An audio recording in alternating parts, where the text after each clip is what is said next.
Seja bem-vindo ao podcast da Igreja Cultura. Esperamos que você aproveite esta mensagem. Deus, poder de Deus. Nós estamos fazendo a série chamada Poder de Deus, inspirado no livro de Romanos.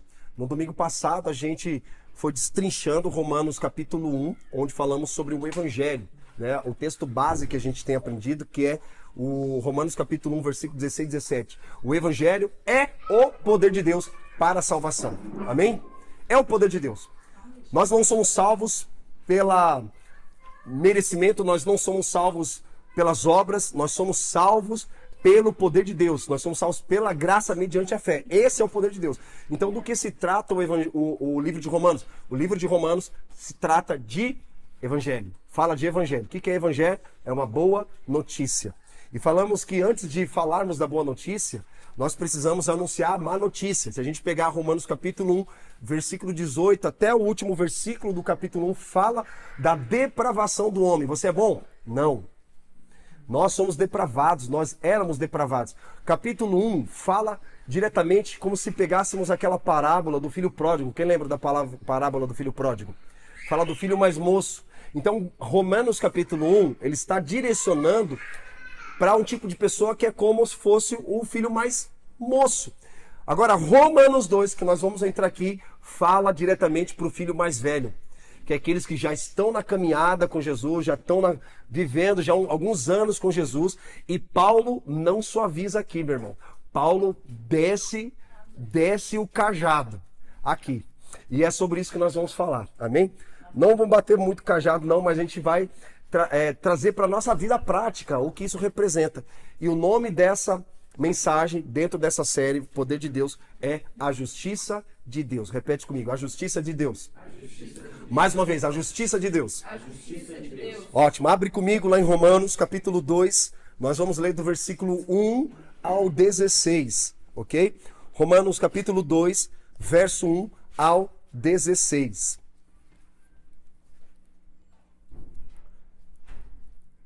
Vamos abrir todo mundo junto? Vou esperar aí. Todo mundo abrir junto, para a gente ler junto. Romanos capítulo 2, verso 1. Quem achou, diga amém. Amém. Esperar a área ali. Vamos lá? Romanos capítulo 2, verso 1.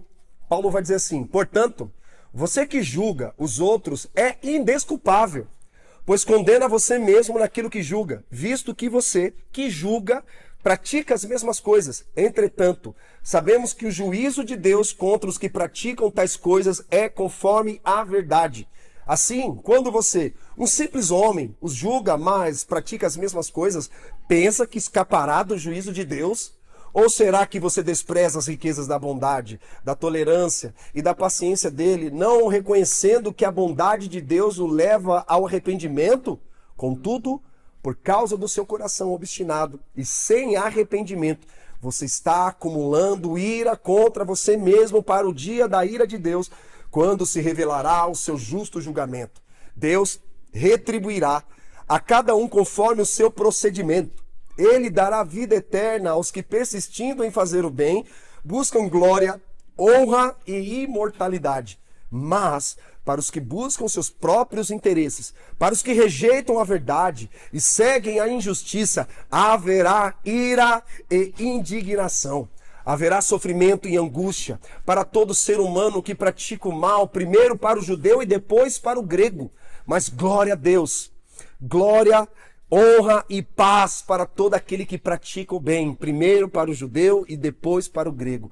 Pois Deus não mostra favoritismo. Todo aquele que pecar sem a lei, também sem a lei perecerá. E todo aquele que pecar sob a lei, pela lei será julgado. Porque não são os que ouvem a lei que são justos diante de Deus, mas os que praticam a lei é que serão declarados justos. De fato, quando os gentios que não têm a lei praticam naturalmente o que ela ordena, tornam-se lei para si mesmos, embora não possuam a lei, mostrando que as exigências da lei estão gravadas no coração deles. Disso dão testemunho também a sua consciência e os pensamentos deles, ora acusando-os, ora defendendo-os. Isso tudo se verá no dia em que Deus julgar os segredos dos homens por meio de Jesus Cristo, conforme o meu evangelho o declara. Amém? Coloca a mão no teu coração, fecha os teus olhos. Querido Deus e nosso Pai, em nome de Jesus, nós te agradecemos, Senhor Deus, por essa palavra e pedimos o poder do teu Espírito Santo sobre cada um de nós, Deus, levando todo o pensamento cativo em obediência a Cristo. Senhor Deus, destrua todas as fortalezas de engano, sofisma que nós temos acumulado, Senhor Deus, nesses dias em nossa mente. Deus, venha com o teu poder sobre nós. Venha com a tua glória sobre cada um de nós, Deus. Em nome de Jesus, que a tua palavra, que é o poder de Deus para a salvação, venha, Senhor Deus, transformar a nossa vida no dia de hoje e nos próximos dias. Em nome de Jesus. Amém e amém. Glória a Deus. Bom, Romanos capítulo 1, nós falamos sobre o Evangelho. Amém? Falamos a respeito do que se trata o livro de Romanos. O Evangelho é uma boa notícia. Não somos salvos pelos nossos méritos, não somos salvos pelo nosso intelecto e muito menos nós não somos salvos pelas obras. Nós somos salvos pela graça mediante a fé. E qual graça é essa? A obra de Cristo na cruz. Jesus fez aquilo que eu e você não temos poder para fazer, que é salvar a si mesmo. E nós cremos nisso, amém? Nós cremos nessa obra salvífica de Jesus. Mas vamos verso a verso, porque nossa comunidade é uma comunidade expositiva, que ela expõe o texto, faz a gente entrar nesse texto e que Deus está comunicando para nós nesses dias, de maneira prática. No versículo 1, nós vemos claramente aqui, irmãos, que os críticos moralistas, primeiro ponto aqui que nós vemos, versículo 1, os críticos moralistas estão sob juramento. Quem são os moralistas? São os crentes macaco velho, gente. São o povo de Deus que já está há um bom tempo na caminhada com Jesus, sabe muitas coisas, já experimentou muitas coisas. E o versículo 1, ele vai dizer aqui: portanto, você que julga os outros é indesculpável, pois condena a você mesmo naquilo que julga, visto que você pratica as mesmas coisas. Então nós vemos claramente que os críticos moralistas estão sob juramento de Deus. Paulo está dizendo, ele meio que ele criou um personagem aqui para dirigir diretamente ao povo de Deus. Tá? Ele não está falando para uma pessoa específica, não está falando assim, para Camila Cordeiro. Ele está falando para a igreja de Romanos sobre o tema, um dos temas principais da doutrina cristã, que é a justificação. A justificação. Nós éramos injustos, éramos inimigos de Deus, nós éramos órfãos, por isso que eu amo o paradoxo da cruz. E Jesus, através da obra de Cristo, se tornou injusto diante de Deus para nos tornar justificados. Jesus se torna o inimigo de Deus para nos tornar amigo de Deus. Jesus se torna o órfão de Deus para nos tornar filhos de Deus. Isso é a justificação. Tanto é que alguns chamam de expiação, tá?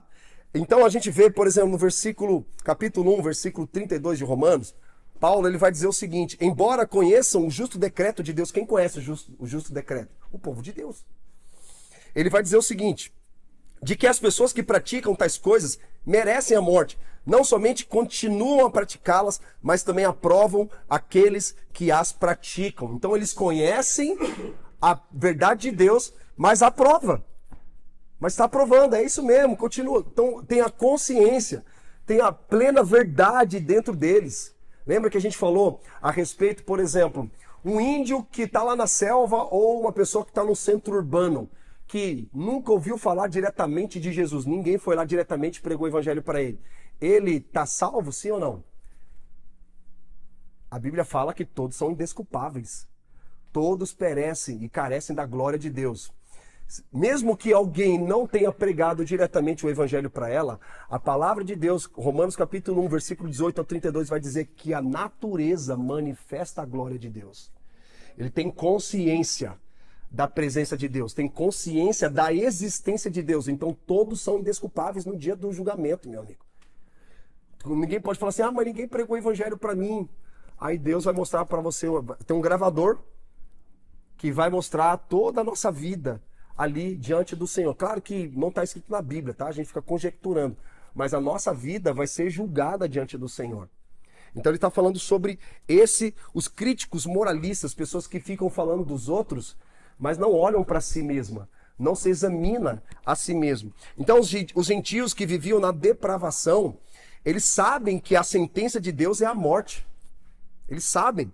E eles sabem que fazendo isso, aprovam pessoas que também fazem a mesma coisa. É como se ele dissesse e desse uma confirmação diante das práticas que está acontecendo.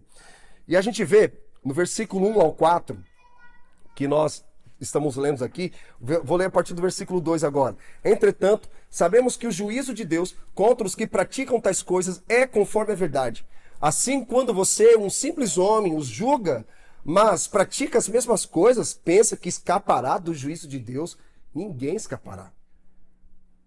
Aqueles que estão julgando tais coisas que outras pessoas praticam, precisam olhar para si mesmo se está andando conforme a verdade de Deus. Porque a gente fica escandalizado com o que os outros fazem, com o que os outros falam, e a gente reprova o comportamento das pessoas, a gente aponta, mas e cada um de nós? Por exemplo, eu falo sobre alguns temas da sociedade, como por exemplo a política, coisa assim do tipo. Não adianta nada eu falar sobre esse assunto se eu não estou andando conforme a verdade de Deus. Não adianta nada nós falarmos sobre a corrupção da política se nós não estamos andando conforme a vontade de Deus. E eu vou reforçar aquilo que eu já tenho falado. Não adianta a gente falar da corrupção da política se a gente tem um desbloqueador de canais em casa. Então, qual legalidade, qual autoridade que nós temos para falar de algo que nós reprovamos do lado de fora, mas do lado de dentro a gente não olha para nós? O que nós estamos fazendo com a nossa vida? Então, vamos avançar aqui. Um segundo ponto que a gente pode aprender é que o juízo aos imoralistas é inevitável. Quem são os moralistas e os imoralistas? Presta atenção, moralista é o cara que ele se considera muito santo, ele se considera muito bom. Imoralista é aquele que pratica o pecado, tem prazer no pecado e aprova quem está cometendo o pecado também. Então não adianta a gente estar do lado da igreja, dentro da igreja, achando, julgando os que estão do lado de fora, quando na verdade a gente está fazendo a mesma coisa, só que de formas diferentes. Então é isso que Paulo está tratando aqui nesses primeiros versículos. Então, outro ponto que eu aprendi, irmãos, eu achei bem interessante a ideia. Eu tenho estudado muito sobre a questão de psicologia e também a psicanálise, principalmente com a cosmovisão cristã. Eu descobri, talvez para você seja algo que você já sabia, mas para mim é novo, projeção. Na psicologia tem um termo chamado projeção freudiana. Aí eu falei, meu Deus, que negócio é esse? Aí diz o seguinte, que a projeção é um mecanismo de defesa psicológico em que determina que a pessoa projeta seus próprios pensamentos, motivações, desejos e sentimentos indesejáveis numa ou mais pessoas. Tá, pastor? Me explica o que é isso. Aí eu fui olhar na Bíblia. Na Bíblia é exatamente assim. É uma pessoa que não tem coragem de enfrentar o seu próprio pecado, o seu próprio erro e transfere essa culpa para o outro. Não, eu pequei, mas por causa do outro. Sabe onde que aparece a primeira vez isso? Adão e Eva. Quando Deus pergunta, onde está você, homem? Ah, eu tive medo e me escondi. Mas quem falou para você comer do fruto? O que ele faz? A mulher que tu me deste. Então, ele projeta o pecado dele na outra pessoa. Quem pecou foi ela, não fui eu. Não assume a responsabilidade. Então, sempre está projetando pensamentos, desejos, pecados e erros no outro. Isso é pecado, irmão. É quando a gente começa a olhar como Jesus fala.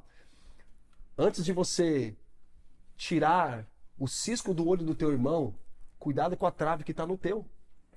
É mais fácil a gente olhar para o pecado do outro, é mais fácil a gente apontar o pecado do outro, quando na verdade nós estamos praticando e vivendo de forma igual, só que praticando de formas diferentes pecados. É meio que a gente fica fazendo uma comparação. Não, eu pequei, mas olha o pecado do outro. É pior do que o meu. Como se isso colocasse ele numa posição privilegiada diante de Deus. E Deus está dizendo, todos são indesculpáveis. E aí, gente, pelo amor de Deus. Aí eu fiquei olhando assim. Freud falou sei lá quantos anos, centenas de anos depois, e por que não dar os créditos para Paulo? Sabe por quê? Porque a academia, esses caras todos, filósofos, eles desconsideram o pensamento cristão. Porque quem trouxe esse conceito de projeção foi Paulo. Por que Paulo não é dado os créditos a Paulo? Simplesmente porque Paulo era cristão, mas Paulo foi um grande filósofo. Ele foi um grande pensador. Ele influenciou e continua influenciando as nossas vidas hoje. Então a gente vê um conceito que foi dado o crédito ao Freud, quando na verdade foi o próprio Paulo dizendo. É quando nós projetamos sobre o outro pensamentos, desejos, pecados e erros, quando nós nos esquecemos de olhar para nós mesmos. E aí eu fiquei olhando isso, falei, Jesus, eu preciso ter coragem de enfrentar os meus próprios pecados. Eu preciso olhar para mim. Eu preciso olhar para o meu coração. Aquilo que eu falo, aquilo que eu escuto, aquilo que eu pratico, até mesmo, principalmente no secreto, no dia a dia, quando a gente não está se vendo, quando a gente não está se reunindo, dia a dia. Só que ele vai engrossar ainda mais o caldo, irmão. Porque descobri uma outra coisa, eu vou entrar um pouco mais à frente aqui, tá? Sobre isso. E aí, um outro ponto que eu quero observar aqui também, dentro desse versículo 1 ao 4, é a miopia espiritual. O que é a miopia espiritual? É você não ver aquilo em você, quando na verdade você está vendo só sobre o outro. Você não consegue enxergar dentro de você. Às vezes você não consegue nem dar nome para os seus pensamentos, sentimentos, as práticas que cada um de nós aqui fazemos, mas no outro a gente consegue.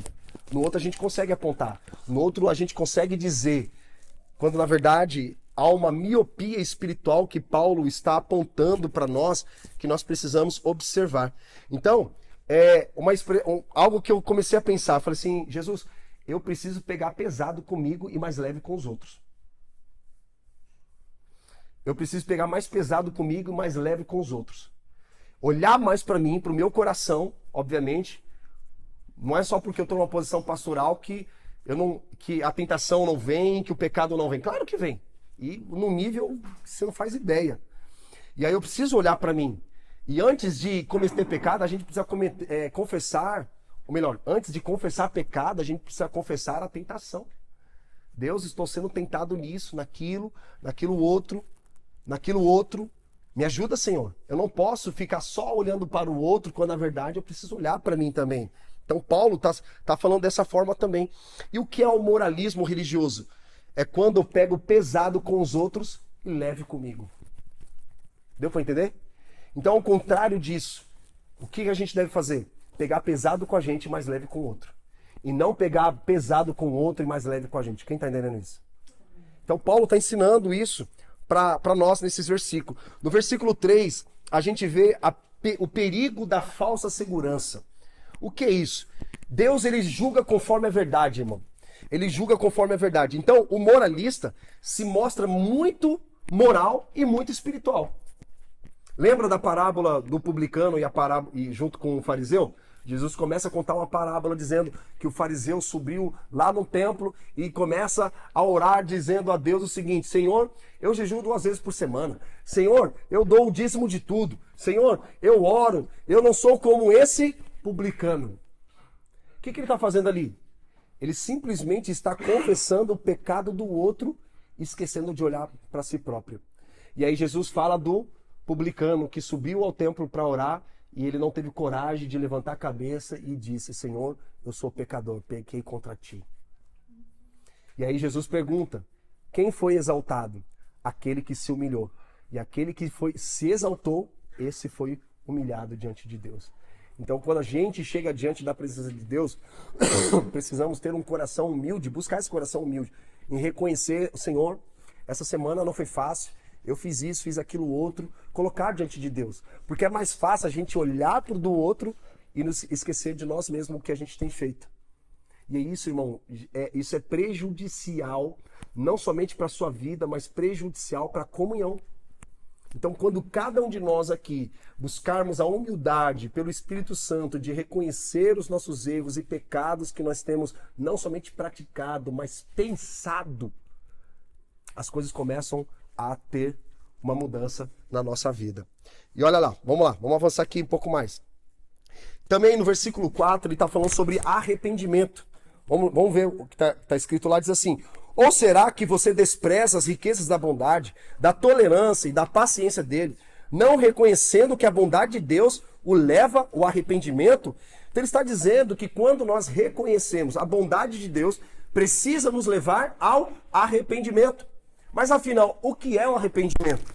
A palavra grega para arrependimento é metanoia. O que é metanoia? Metanoia é arrependimento. E tem 3 fases do arrependimento. Quais são essas 3 fases do arrependimento? Primeiro, mudar a forma de pensar. Segundo, mudar as nossas atitudes. E terceiro, dar 360 de volta.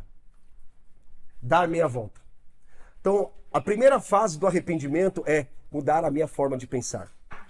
Porque lembra que o Deus desse século cegou o entendimento de muitos para que não sejam iluminados pelo Evangelho.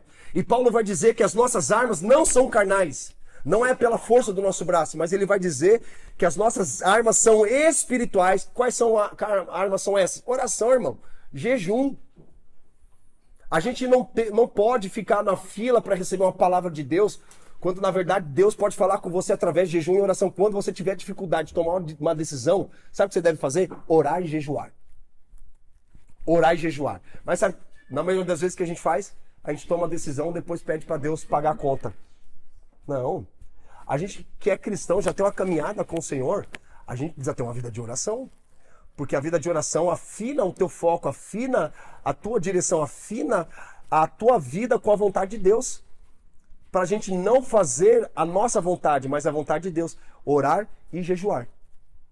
Nos ajuda a levar a esse lugar. Então, o arrependimento, que é a mudar a forma de pensar. O que é mudar a forma de pensar? Você abandona o seu modo de pensar se apoiando no seu próprio intelecto e você começa a olhar para a vontade de Deus. Deus, qual é a sua vontade? Eu quero pensar como o Senhor pensa.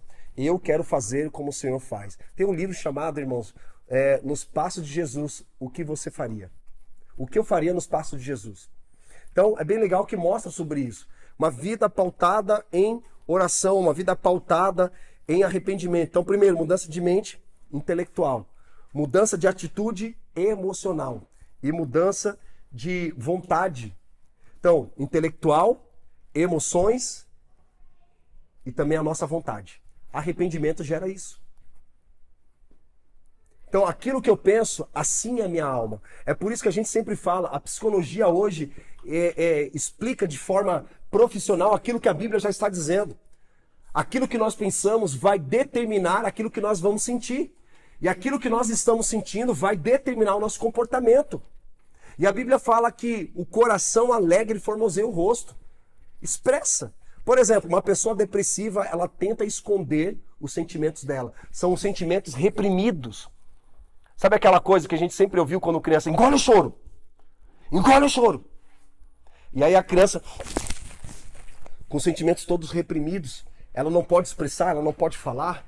E aí ela vai acumulando, acumulando, acumulando, até tal ponto que aquilo começa a afetar todo o sistema neurológico dela. E aí leva ela a um estado de autoestima baixa, leva ela a um estágio de não confiar mais em Deus. Quantas pessoas que vocês já conheceram, já cometeram contra a própria vida, irmãos? Eu conheço gente de igreja que se suicidou. Tava lá lindo, maravilhoso, dando um sorriso para todo mundo, mas por trás, todo esbagaçado. E aí, a igreja naquela época só queria as mãos das pessoas e não se importava com o coração delas. Isso fez com que elas entrassem num estado de depressão profunda, que para ela é o seguinte: bom, minha vida não vale nada, é falta de senso de propósito. Estava no discipulado com o pastor Diego essa semana, a gente estava falando sobre isso. Sabe quando você chega no final do dia, aquela sensação de improdutividade? Você fala, nossa, não fiz nada, que dia horrível. Sabe o que é isso? Falta de senso de propósito. Quando nós acordamos com senso de propósito, é diferente, irmão. Você já sabe o que você vai fazer no dia, já sabe o que vai fazer na semana, e aquilo que você faz tem sentido, tem valor. Você não faz por necessidade, você faz o que te faz levantar da cama cedo. Então tem que ter um propósito nisso. Então, quando nós entramos nessas crises, é porque tanto a nossa identidade quanto o propósito não está muito claro e muito bem firmado. Então a palavra, o poder do evangelho vem trazendo essa verdade sobre nós. Que nós temos sentido naquilo que nós fazemos. Que existe uma identidade de nós, que nós somos filhos. E existe um propósito em nossa vida. Porque senão, irmãos, a gente vai entrar ano saindo, semana após semana, sem senso de propósito. E Paulo está falando especificamente sobre isso, que é necessário arrependimento. E o arrependimento precisa vir com evidências. Assim como o fruto do Espírito, se nós falamos que temos o Espírito Santo, onde estão os frutos do Espírito? E se de fato nós nos arrependemos, onde estão as evidências desse arrependimento? Tanto é que João Batista ele vai dizer, arrependam-se e gerem frutos de arrependimento. Precisa haver evidências em nossa vida, de que fato o Evangelho está nos transformando de glória em glória, que o Evangelho está nos transformando 1% a cada dia, irmão. Ele não está querendo que você faça muitas coisas durante o dia. 1% por dia já é o suficiente. Um degrau de cada vez. Senhor, o dia foi difícil, mas estou em tua presença, Senhor. Me leve às águas tranquilas e refrigera a minha alma. E aí dentro do arrependimento, nós temos duas expressões que a gente encontra na Bíblia, e Paulo trata sobre isso, que é o remorso e o verdadeiro arrependimento. O que é o remorso? Uma tristeza segundo o mundo. O que é arrependimento? É a tristeza segundo Deus, que gera mudança. Se não está havendo mudanças em nossa vida, é porque isso não é arrependimento, isso é um remorso. Aí vem aquele sentimento de culpa, sabe? Sobre a nossa vida, que o inimigo se aproveita de uma situação como essa. Quando você se sente culpado, a culpa é minha, pela minha vida não está dando certo, culpa minha pelo que está acontecendo com o outro. Então a gente começa a viver um ciclo de culpa. Isso são consequências do efeito do pecado lá de Gênesis, irmãos. Quando eles pecaram, gerou 3 consequências ali. Gerou medo, gerou vergonha e gerou culpa. E Paulo quer nos levar a esse lugar de transformação, esse lugar de restauração. Outro ponto que ele vai abordando aqui, que é no versículo 5. Ele vai dizer o seguinte, vai lá no versículo 5 comigo. Ele vai dizer assim, contudo, por causa do seu coração obstinado, olha só o que ele está dizendo, um coração duro, um coração sem arrependimento, você está acumulando ira contra você mesmo para o dia da ira de Deus, quando se revelará o seu justo julgamento. Olha o que ele está dizendo aqui, irmãos. Uma vida que não tem arrependimento, uma vida que não busca de fato ser transformada pelo Senhor. E a Bíblia fala claramente no versículo 5 que Deus não inocentará o culpado. Deus é justo. E a justiça de Deus é manifesta através do seu Filho. Olha que interessante isso. No versículo 6, a gente aprende também sobre o juízo de Deus, que é pessoal e intransferível. Vamos ler o versículo 6? Diz assim, Deus retribuirá a cada um conforme o seu procedimento. Deus retribuirá a cada um. A cada um. O que significa? Que o juízo de Deus é pessoal e intransferível. Ele vai retribuir a cada um. Vai retribuir a mim, vai retribuir ao pastor Diego, a cada um de vocês conforme o seu procedimento. O Diego não vai responder de acordo com os meus procedimentos. Ele vai responder de acordo com o procedimento dele. E cada um de nós, no dia do Senhor, nós iremos prestar contas a Deus. Você crê nisso, irmão? Isso é uma verdade. A gente não pode excluir aquilo que a palavra de Deus está dizendo, que é o evangelho completo. Existe a graça de Deus, mas também existe o juízo de Deus, a ira de Deus. E cada um de nós iremos comparecer diante do Senhor e cada um vai responder conforme o seu procedimento. Conforme Paulo está nos explicando. Deus julga o filho no lugar do pai, por exemplo, num tribunal humano? De maneira alguma. Deus julga o pai no lugar do filho que fez algo errado? De maneira alguma. Você não vai ser julgado no lugar do Vinícius, muito menos o Vinícius será julgado no lugar do Tauan. Cada um de nós aqui seremos ali, receberemos conforme as nossas práticas. Versículo 7 e 8 vai dizer o seguinte, Deixa eu só falar o que está dizendo sobre o versículo e a gente vai discorrendo sobre ele. No julgamento haverá penalidades e recompensas eternas. Repete comigo. No dia do julgamento haverá penalidades e recompensas eternas. Olha só o que o texto está dizendo, versículo 7 e 8. Ele fala assim: Ele dará vida eterna aos que persistindo em fazer o bem. Quem deseja fazer o bem aqui, irmãos? Então ele está dizendo que dará vida eterna àqueles que persistindo em fazer o bem buscam glória, honra e imortalidade. Mas para os que buscam seus próprios interesses, para os que rejeitam a verdade e seguem a injustiça, haverá ira e indignação. Então deixa eu falar uma coisa que faz parte do DNA da nossa comunidade. Se você não assistiu ainda o Raízes, fala sobre isso. No dia do Senhor, os ímpios serão julgados e receberão conforme as suas obras. Os crentes serão recompensados. Vocês estão entendendo? Os crentes serão recompensados conforme as suas obras também. Então os ímpios serão aqueles que desejaram viver a sua vida de qualquer maneira, desejaram viver, sabe, de forma totalmente imoral, vão receber conforme as obras dele. E qual será o resultado disso? O juízo. Agora, os crentes, aqueles que estão persistindo em fazer o bem, em viver a vontade de Deus, serão recompensados. Eu quero estar nesse lugar, irmão. Que Deus nos conserve até o fim da nossa vida, para nós buscarmos a presença de Deus, a capacitação do Espírito Santo, para nós vivermos a palavra do Senhor até o último fôlego do nosso pulmão. Amém? É isso que ele está tratando aqui nesses versículos. Vamos avançar aqui. Ele vai falar o seguinte também. Ele vai dizer o seguinte, que lá no versículo 9 e 10, que a salvação é pela fé e não pelas obras. Repete comigo, a salvação é pela fé e não pelas obras. Versículo 9 e 10, ele vai dizer assim: haverá sofrimento e angústia para todo ser humano que pratica o mal, primeiro para o judeu e depois para o grego, mas glória, honra e paz para todo aquele que pratica o bem, primeiro para o judeu e depois para o grego. Então ele está dizendo que a salvação é pela fé e não pelas obras. Ninguém pode ser justificado diante de Deus pelas obras. Ninguém pode.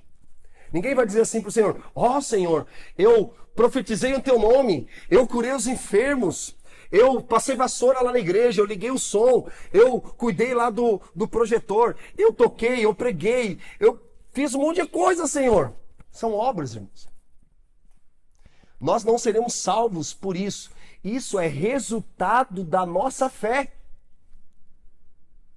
Tanto é que Paulo vai trazer o seguinte conceito: nós somos salvos pela graça mediante a fé. Isso não é dom nosso, mas é dom de Deus para fazermos boas obras. Se não, irmão, seria o contrário, nós seríamos espíritas. O que o espírita crê? Ele crê que fazendo caridade, né, a alma dele vai sendo purificada e quando ele morrer, no próximo estágio da vida, ele vai vir num corpo melhor, numa situação melhor. Olha que loucura! Nós não cremos na reencarnação, mas nós cremos na encarnação. O que é encarnação? O verbo se fez carne, é quando nós encarnamos a palavra. Nós nos tornamos um com a palavra de Deus. É o que eu tenho falado a plenos pulmões para a nossa comunidade. Encarne a palavra. Encarne a palavra, leia a palavra, medite na palavra de noite e não saia da tua casa até que você tenha feito as pazes com Deus. Até que essa palavra que você está lendo, irmão do céu, ela encarne dentro de você. Nós temos plano de leitura, estamos num plano anual de leitura, não sei se você sabe. Lá dentro do aplicativo tem um plano de leitura, um plano anual de leitura. E nós estamos sempre fazendo série justamente para levar a igreja ao conhecimento da palavra de Deus e não somente isso, é uma transformação diária. Insistindo, persistindo, orando, jejuando, pregando. Isso são reflexos da nossa fé no Senhor, nosso amor a Deus. Então nós somos salvos pela graça e não pelas obras, mas as obras são evidências da nossa fé. Se eu falo assim, ó, eu tenho fé em Deus, mas cadê as obras? Cadê as evidências? Cadê os frutos disso? Ou será que a gente vai continuar vivendo uma vida cristã apática, vazia, sem vida? Há quanto tempo vamos continuar insistindo nisso? Então, espera-se que haja fruto do penoso trabalho de Jesus, porque há um investimento dado pelo Espírito Santo sobre nós, irmãos. Então, à medida que nós nos relacionamos com o Espírito Santo, pela necessidade, eu preciso do Espírito Santo, o Espírito Santo nos capacita a fazermos coisas que humanamente a gente não tem capacidade de fazer. A gente não tem coragem nem de levantar da cama. A gente não tem nem capacidade, coragem, vontade de participar de um grupo pequeno, de uma comunhão, de um discipulado, de nada. Se não for pelo Espírito que nos tira a gente da zona de conforto. Porque se deixar, irmão, a gente é terrível. A gente é terrível. A gente entra numa zona de conforto terrível. A gente fica ali na zona de conforto. Não quero que ninguém me incomode. Não quero que ninguém me tire da zona de conforto. Se depender, meu amigo, do Espírito Santo, ele te ama tanto que ele não vai deixar você viver uma vida apática e vazia. E para isso Deus usa os seus santos profetas, para dar um chacoalhão na nossa vida, dizendo, se você não tomar vergonha na tua cara, você vai passar o resto da tua vida vivendo uma vida apática, como aquele filho mais velho da parábola do filho pródigo, porque ele baseava a vida dele em merecimento. Mas pai, o Senhor nunca me deu um cabrito, eu nunca te desobedeci, sempre estive ao teu lado. Veio o teu filho mais moço, esbanjou tudo que você tinha. Ou seja, na cabeça dele, não vamos celebrar não. Ele já não celebra em nada, ainda mais celebrar a volta do outro que se perdeu e foi encontrado e reviveu. Não tem alegria no coração, porque ele se coloca em vantagem. Não, eu sempre estive na igreja. Eu tenho tantos anos de igreja, sei mais do que você chegou agora. É uma vergonha pra gente isso, irmão. Devemos nos alegrar com aqueles que estão nascendo e com aqueles que estão alcançando a maturidade da fé cristã para ajudar outros que precisam.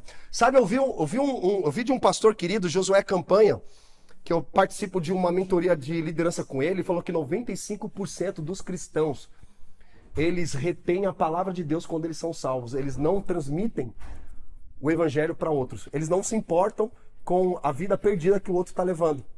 Porque ele está salvo, ele está numa zona de conforto. Eu estou salvo é o que importa. Se o outro está se perdendo, dane-se. Sabe o que é isso? Falta de paixão pelas almas. Tem um livro muito bom para vocês lerem. Paixão pelas almas. Paixão pelas almas. Não se importe apenas com a tua salvação, irmão. Não fique na zona de conforto olhando para você. Eu estou salvo, Jesus me salvou. Tá ótimo, tá suficiente. A gente precisa sair dessa nossa zona de conforto que nós entramos, se preocupar com o outro, ser intencional com o outro, dizendo, cara, Jesus morreu na cruz por você. E Deus vai usar a nossa debilidade, irmão. Sabe quando você prega o evangelho quando você está ruim pra caramba? Você fala, eu estou precisando ouvir, estou falando pro outro aquilo que eu preciso para a minha vida. Deus te usa até na tua fraqueza. Deus te usa até na sua debilidade. Deus te usa até nos teus problemas. Você só precisa estar disponível. Ele vai te usar. Você pode estar uma semana terrível, mas Deus está pedindo para que você libere uma palavra de encorajamento para o outro, sendo que você precisa de uma palavra de encorajamento. Como fazer uma situação como essa? Mas a gente muitas vezes colocar o nosso problema no bolso e poder servir o outro também. Então quando a gente começar a se mover, deixando o Espírito Santo, transmitindo o amor, a verdade dele sobre o nosso coração, irmãos, tenho certeza, não somente a sua vida, mas a comunidade, ela começa a ser contagiante. A nossa vida, será que inspira as pessoas que estão caminhando do nosso lado? Falam assim, cara, eu quero ser como você. Eu quero buscar o que você está buscando. Você já ouviu isso de alguém? E não é sobre você. Você fala assim, cara, isso aqui é o Espírito Santo na minha vida. Toda honra, toda glória seja dada a Ele. Ele é o autor e consumador da minha fé. Então Paulo está dando um chacoalhão na gente acerca dessa situação que muitas vezes a gente se encontra nesses versículos que nós acabamos de ler.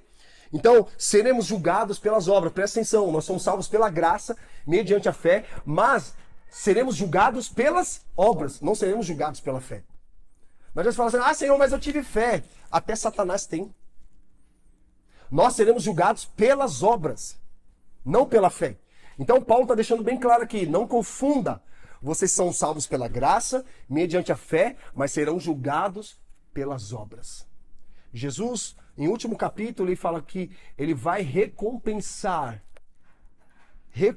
o povo dele de acordo com as suas obras, não é pela fé. Nós precisamos da fé para ser salvo. Nós precisamos da fé para curar. Precisamos da fé para manifestar o reino de Deus. Mas seremos julgados pelas obras. Paulo está deixando bem claro para nós aqui nesses versículos. Também ele fala que ninguém é salvo pelo merecimento, e sim pela fé, como a gente já observou aqui.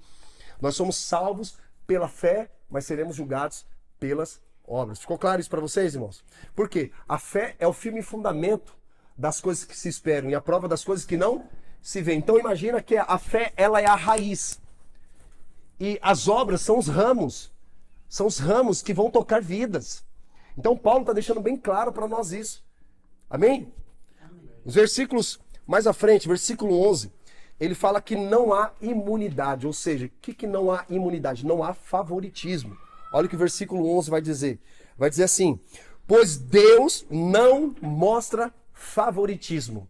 Deus não faz acepção de pessoas, porque para Deus não tem rico, não tem pobre, não tem preto, não tem branco, não tem judeu, nem grego.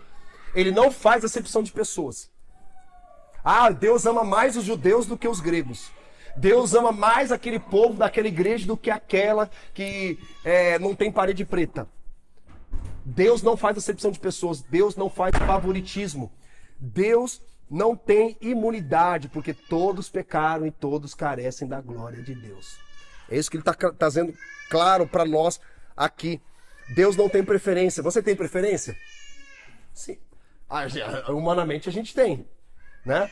O homem tem preferência, eu quero casar com uma mulher XYZ, a mulher quero casar com um homem que seja assim, assim, assado. Então tem preferências. Você tem preferências musicais? Sim. Você tem preferências literárias? Sim. Você tem preferências de pessoas? Sim. Só que para Deus não. Deus não tem. Imagina, falar assim, nossa, Deus prefere tocar essas músicas.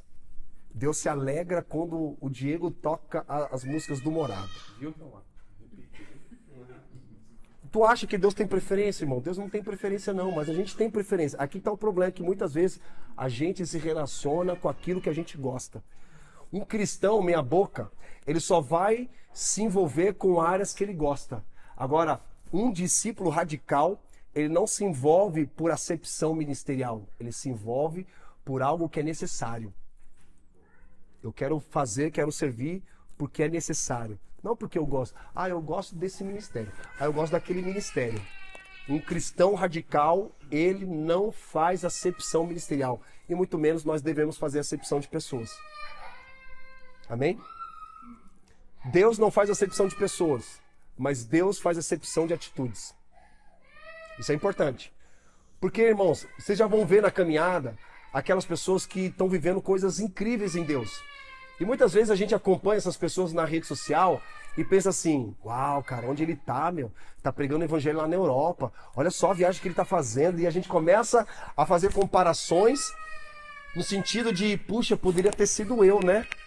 Poxa, Deus abençoa mais aquela pessoa. Não, não é isso, irmão. Na verdade, essas pessoas se colocam mais. Elas são mais intencionais. Eu olho para essas pessoas e falo, puxa vida, queria tanto pregar o evangelho em tal lugar, mas tô aqui, né? Tá bom da serra. Eu tenho esses pensamentos. Mas por que a gente vê pessoas fazendo coisas assim que você fala que você gostaria de fazer e você não tá fazendo? Porque é o tempo dela. Deus tem algo específico para ela. Deus tem uma porção para você. Só que por quê? Talvez ela foi muito mais intencional. Ela foi muito mais ousada. E a gente não pode entrar numa comparação, que a comparação gera competitividade. Que aí é um grande problema, é doutrina de Satanás, meu amigo. Comparação gera competitividade. Então Paulo está falando que não há imunidade. Também no versículo 12, ele fala assim que Deus é imparcial no julgamento. Olha o que o versículo 12 vai dizer. Todo aquele que pecar sem a lei, também sem a lei perecerá, e todo aquele que pecar sobre a lei, pela lei, será julgado. Aí você fala, poxa, pastor, eu não entendi. Eu também muitas vezes não entendo. Tanto é que Pedro fala o seguinte sobre Paulo, que Pedro era fã de Paulo, né? Fala assim, na carta dele, que Paulo escreve com tanta sabedoria que é difícil de entender o que ele fala. Já viu isso? Porque era um homem muito sábio, ele era um homem muito filosófico com as palavras. E ele fala assim, é muito difícil de entender o que Paulo está dizendo. Mas vamos lá, vamos tentar nos esforçar a entender o que Paulo está dizendo aqui nesse versículo que nós acabamos de ler, que é o versículo 12. Então ele fala assim, o que a gente pode extrair? Quem são esses que pecam sem a lei? Pessoas que não tinham a palavra de Deus. São os ímpios, os gentios. Éramos nós que não conhecíamos a palavra de Deus. Agora, quem são aqueles que estão pecando com a lei? Os judeus, os crentes, que conhecem a palavra. Ele está dizendo aqui claramente que não haverá imparcialidade, não haverá, sabe, não haverá aqui imparcialidade no julgamento.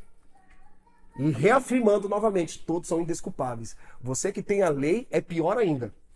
Você que tem a palavra, você que tem a consciência da palavra de Deus, o caldo engrossa mais para você. Quanto mais revelação, quanto mais conhecimento você tiver, mais provas contra você terá. Aí fica aquela incógnita, né? Então eu não quero conhecer mais a palavra não, meu. Então quanto mais eu conheço, mais esse negócio vai ficando estreito. Mas não é para gerar medo, e sim temor. Temor, irmãos. Isso não gera medo, gera temor. Então por isso que Paulo vai dizer, eu quero conhecer a Cristo e ser achado nele. Ele não está se omitindo. Pelo contrário, eu quero conhecer a Cristo. Quanto mais eu conhecer o coração dele, mais a minha consciência será despertada o quanto eu careço da glória de Deus.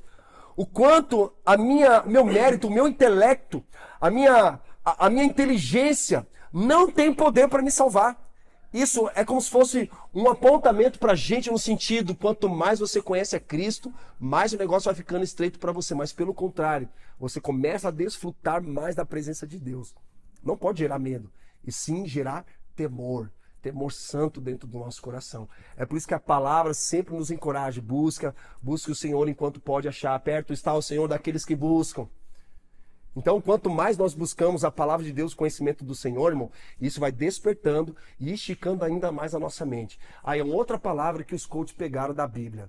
Quanto mais a gente tem entendimento, mais a nossa mente é esticada, não tem volta. Lembra quando Deus fala para o profeta Isaías? Estique bem as tendas da tua habitação e fixe com estacas. Ele está falando de uma mente expandida para receber mais do Senhor. Lembra do vinho novo? Não se coloca vinho novo em odres velhos. É necessário trocar o odre velho por um odre novo. O que o odre representa? A mentalidade. Porque se você continuar com a mentalidade ainda de escravo e Deus derramar um vinho novo, vai se romper, irmão. Vai ser pior para você. Porque Deus está derramando algo novo e a gente fica ali. E não é isso que Deus quer da gente. Pelo contrário, Ele quer que a gente tenha uma mentalidade nova para receber algo novo de Deus. Versículo 13, a gente vê aqui que a religião formal não ajudará o homem no julgamento. Repete comigo. A religião formal não ajudará o homem no julgamento. Verso 13, ele vai dizer assim, porque não são os que ouvem a lei que são justos diante de Deus, mas os que praticam a lei é que serão declarados justos. Ou seja, ele está dizendo que você tem conhecimento, mas precisa colocar em prática. Não adianta a gente ter conhecimento de Deus. Não adianta até mesmo a gente ter informações acerca de Deus. Um cabeção enorme de conhecimento, mas um coração pequeno. O problema que muitos acabam encontrando quando vão fazer uma faculdade teológica, um seminário, coisa assim do tipo, é que os caras querem sede de conhecimento. E glória a Deus por isso, é bom ter conhecimento. Mas os caras ficam com uma cabeça gigante de conhecimento, mas com um coração pequeno. Ele não põe o pé no barro. Um tempo atrás, não sei se vocês viram, eu postei uma foto sobre os calvinistas do Facebook. Que os caras sabem tudo sobre a Bíblia. Os caras sabem tudo sobre a reforma, mas nunca colocou o pé na lama para se relacionar com as pessoas. Para, sentir as dores delas, ajudarem elas com oração, numa visita, num aconselhamento, até numa repreensão, numa palavra de encorajamento. Não coloca o pé no barro. Não põe a mão, em áreas que precisam ser colocadas. Fica no conforto do computador atrás, sentado na cadeira, arrotando o conhecimento bíblico, quando não tem vida na vida. Vida na vida. Seria incoerente da nossa parte, irmãos, nos trancar num mosteiro, buscar santidade quando a gente não se relaciona. A santidade ela é vivida nos relacionamentos. É quando alguém pisa no teu pé e você precisa exercitar o perdão. Quando alguém te difama, alguém te ofende, alguém conta uma mentira ao teu respeito, isso diz respeito mais como você vai se posicionar do que o outro. Porque você não vai responder diante de Deus aquilo que ele fez. Mas você vai responder como que você teve que lidar com a situação. Isso não é fácil. Somente pelo Espírito, não é verdade? Você sabe, dia a dia prova isso. Dia a dia prova, né? As movimentações, as situações. Tem dia que você fala... Aí os pensamentos vêm brotando, né? O homem adâmico, a mulher evâmica começa a querer vir para fora e você segurando aqui. Fica... e você fica aí, não fala nada, fica quieto. Porque se depender da gente, temos uma capacidade destruidora, meu amigo. A gente sabe disso. Quão terrível nós somos. E aí Paulo vai avançando sobre esse entendimento, querido. Ele vai falando a respeito disso de uma forma para que a nossa vida seja alinhada com a vontade de Deus. Então, a justificação não é pelas obras, nem pelo merecimento, mas pela fé em Cristo Jesus. Você é salvo pela fé, independente das obras. Mas as obras, elas justificarão a tua fé. É consequência da tua fé. Agora, a fé nominal é alguém que diz que é crente, mas não é praticante. Então a igreja não tem poder para te salvar. A igreja formal, a igreja física, seja ela qual for de denominação, não tem poder para salvar nenhum da gente. Só quem pode nos salvar é o Evangelho. Não é igreja cultura, não é Zion, não é presbiteriana, não é batista, não é Assembleia de Deus. É somente o poder de Deus pode nos salvar, que é a obra de Cristo na cruz. Sabe, a gente está vivendo hoje um contexto da fé nominal, irmão. Assistam, em nome de Jesus, o documentário da Brasil Paralelo que lançaram no YouTube, From the River to the Sea, que fala especificamente sobre o avanço do Islã, principalmente nas regiões lá da Europa. Cara, a gente já sabia disso, mas ouvindo diretamente deles é absurdo. O muçulmano falando na cara do cara da França, de Paris. Olha, vocês não querem ter filhos. Nós, muçulmanos, temos 10 filhos. E se preocupem, porque nós estamos elegendo muçulmanos para a posição de governo. Vocês nos governam hoje, mas daqui a alguns anos somos nós que vamos governar vocês.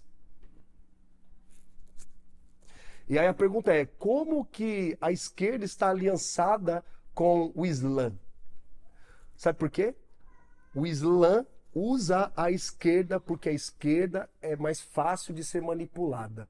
Aí você vê pessoas que são pró-Palestina, que são queers, sabe o que é queers? Aqueles LGBTQIA+, um monte de coisa, um monte de confusão. Os caras levantando bandeira pró-Palestina, irmão. É tão absurdo. Aí você vê o espírito desse século cegando o entendimento da galera. É o espírito do anticristo isso. Tudo isso está sendo um plano, irmão. Cada vez mais o negócio vai engrossar. Nem religião nenhuma tem poder para nos salvar. E lá na Europa, e não é muito diferente do Brasil, uma fé nominal. Um cristianismo nominal. Ah, eu sou crente, mas não sou praticante. Às vezes eu vou na igreja, às vezes eu vou no culto quando eu quero, quando eu tô com vontade. E aí vou lá dar meu dízimo, levanto minha mão, aí depois eu saio, não falo com ninguém, eu vou viver a minha vida da maneira como eu quiser. Cara, eu já fui católico. Sabe o que o católico faz? Ele passa em frente a uma igreja católica, faz o sinal da cruz e segue a fé dele. Ou seja, quando eu estou na igreja, eu sou crente. Quando eu não estou, eu sou secular. É por isso que vem esse dualismo de o meu trabalho é secular. Para todo cristão, tudo que ele faz é espiritual. Estudo, acordar, tomar um café, a vida simples, a vida ordinária, cotidiana, nos prepara para uma vida extraordinária e sobrenatural em Deus, irmão. Então a gente precisa valorizar os dias simples, como a Érica gosta de limpar a casa, glória a Deus por isso. Mas isso é uma forma que ela encontrou de adorar a Deus. E Deus fala com ela daquela forma, e glória a Deus, aleluia. Não é da minha forma, mas da forma que a Érica encontrou, entendeu? Então assim, ali no dia a dia, exercitando a fé. exercitando a fé. E quando nós nos reunimos domingo, é para quê, irmão? Para a gente celebrar, a gente se reunir e adorar a Deus juntos. E o nosso coração, a gente já vem queimando durante a semana, a gente se reúne como uma brasa. E a gente aumenta esse fogo, amém? Então é isso que Paulo está querendo dizer para nós não termos uma fé nominal, porque a religião formal não vai salvar o homem no dia do julgamento. E aqui, irmãos, quero destacar uma coisa interessante. Por exemplo, o animal, ele não tem consciência. Alguns dizem que um animal vai ser salvo, né? Vai estar lá no dia do dia do Senhor. Eu acredito que toda a criação será redimida. Até o reino animal, sabia disso? A ecologia, por exemplo, esses desastres naturais que nós estamos vendo, no dia do Senhor, no dia, ou melhor, da Nova Jerusalém, não vai ter mais isso. Sabe aquelas imagenzinhas que a gente via lá dos Testemunhos de Jeová? Aquele paraíso? Irmão, de certa forma, aquela imagem representa um pouco de como nós, não sei exatamente a forma como eles interpretam isso, mas toda a terra será redimida. Então, aqui, o animal não tem consciência. Quem tem consciência? Eu e você. E olha que Paulo, aí eu falei que eu ia engrossar mais o caldo, né? Paulo ia engrossar mais o caldo. Ele está dizendo sobre a consciência. Aqui, versículo 13. Vamos lá, ler de novo. Ele vai dizer o seguinte: porque não são os que ouvem a lei que são justos diante de Deus, mas os que praticam a lei que serão declarados. Versículo 14. De fato, quantos gentios que não têm a lei praticam naturalmente o que ele ordena, tornam-se lei para si mesmos, embora não possuam a lei. Versículo 15. Mostram que as exigências da lei estão gravadas no coração deles. Disso dão testemunho também a sua consciência e os pensamentos deles, ora acusando-os, ora defendendo-os. Olha que Paulo está dizendo aqui sobre a consciência. Irmãos, aí eu comecei a aprofundar mais nisso aqui. Eu falei, Deus, me mostra algo que eu não tenho entendido. E aí Deus começou a falar sobre foro íntimo. Foro íntimo, repete comigo, foro íntimo. É um termo jurídico usado no meio dos juízes, advogados. O que é o foro íntimo? Num julgamento, o juiz, ele não consegue determinar e acusar ou defender alguém pelo que ela está sentindo ou que ela está pensando. Ele só pode haver acusação ou defesa se houver provas concretas. Agora, ninguém é julgado humanamente, no tribunal humano, pelo que está sentindo ou que está pensando. Imagina, eu chegar para Cordeiro e falar assim, Cordeiro, você vai ser julgada, você vai ficar tantos dias na prisão porque você está pensando isso. Ou que você está sentindo isso. No tribunal humano, isso é foro íntimo. O juiz não pode julgar isso. Por isso que é foro íntimo, é guardado. Não tem como julgar. Não tem como julgar o que você está pensando. Às vezes você está com um monte de minhoca na cabeça, com os pensamentos malucos da vida. E a gente tem os pensamentos malucos da vida, né? É engraçado que apareceu já uns Reels no Instagram, e aí aparece o cara assim, o que eu tô pensando? Já viu aquele memezinho da mulher escorregando e caindo? Já viram isso? Aí o cara fez assim, olha só a maioria dos nossos pensamentos. A mulher caiu, aí de repente vira um tubarão, aí de repente aparece um helicóptero no meio daquela cena, e aí um apocalipse, e é uns pensamentos malucos que a gente tem, cara. E é verdade isso. Às vezes a gente tá num canto pensando umas coisas e fala, meu Deus, cara, tô pensando isso. Não tem nada a ver, cara. Sabe quando você decide um dia orar? Eu já tive essa experiência várias vezes. Mas a primeira vez que eu tive essa percepção, comecei a orar. E lá, cara, orando, de repente, meu pensamento estava lá na China. Pensando em algo que não tinha nada a ver com a oração. Já passaram por isso? Isso é consciência. É a nossa mente. Que se a gente não buscar entender e controlar pelo Espírito Santo, meu amigo, a gente pensa em umas coisas malucas da vida. É por isso que, olha só, então o tribunal humano, ele só vai julgar de acordo com aquilo que foi feito, certo? Ele precisa de provas, não é isso? Para acusar ou para defender. Agora, no tribunal de Cristo, a Bíblia fala que Jesus vai nos julgar pelos pensamentos e sentimentos que nós não expressamos. Não tem escapatória. Você pode ter sido um cara muito bom fisicamente e ninguém percebeu, ninguém discerniu as minhocas que estão na tua cabeça. E os sentimentos malucos que estão dentro de você. E você lá reprimindo, guardando, né? Mostrando para todo mundo que você está bem, que você está alegre. E você vai vivendo a vida assim. Às vezes você está com um sentimento de raiva com o outro, de ira, vontade de matar alguém. Sentimento, pensamento. Lembra que Jesus, no Sermão do Monte, ele vai dizer o seguinte, ele fala sobre 6 pecados que nós devemos evitar. Primeiro, ele fala assim, que você não pode nutrir um sentimento de raiva por alguém, porque senão você será um assassino. Logo em seguida, ele fala do adultério. Os antigos diziam, não adulterem, mas em verdade vos digo, aquele que pensar e no seu coração já cometeu adultério com a moça. Então percebe que nós somos julgados não por aquilo que nós fazemos apenas, mas por aquilo que nós estamos cultivando de sentimento e pensamento. Aí, meu amigo, o negócio fica mais grave pra gente. Talvez você fale assim, pô, tô fazendo boas obras, mas o sentimento, o pensamento maluco da vida. Mas tá ali, ninguém percebe. Tribunal humano, ninguém percebe. Mas, no olhar espiritual de Deus, Deus fala, opa! Lembra que a gente sempre fala, irmãos, que o que mais nós importamos não é apenas a tua mão, mas o teu coração. Antes de ter a tua mão, Deus quer o nosso coração.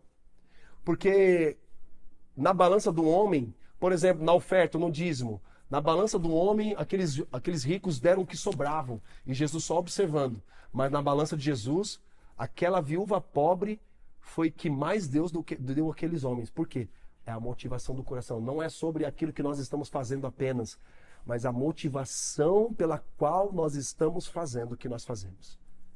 Então nós seremos julgados pelos nossos sentimentos e também pensamentos. Deu para entender isso, gente?